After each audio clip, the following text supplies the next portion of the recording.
Isang mapagpalang araw po sa ating lahat.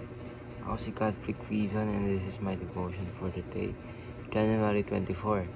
Ang topic po natin for today ay nabautismuhan ka na ba sa Espiritu?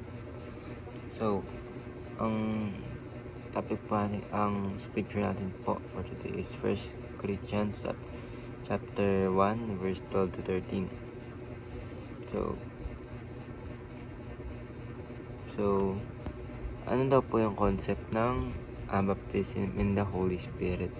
So, a phrase in the New Testament offers used to speak of coming into the new covenant power of the Holy Spirit.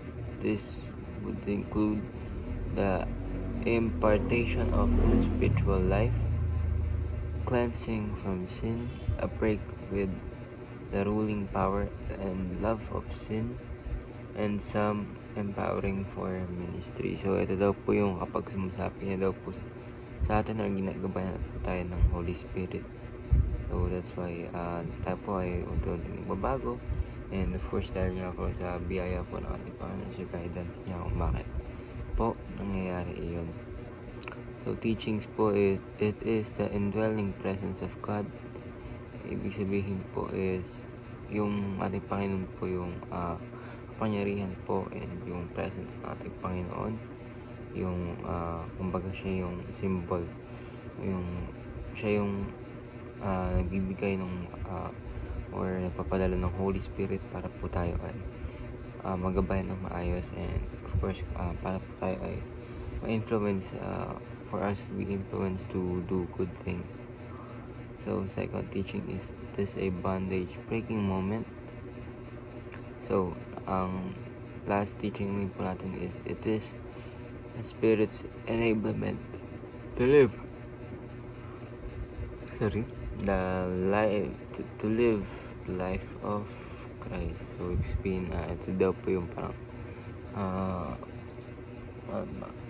pag-sangayon or yung pag-guide ng Holy Spirit sa atin, gayahin po ang ating Panginoon sa Kristo.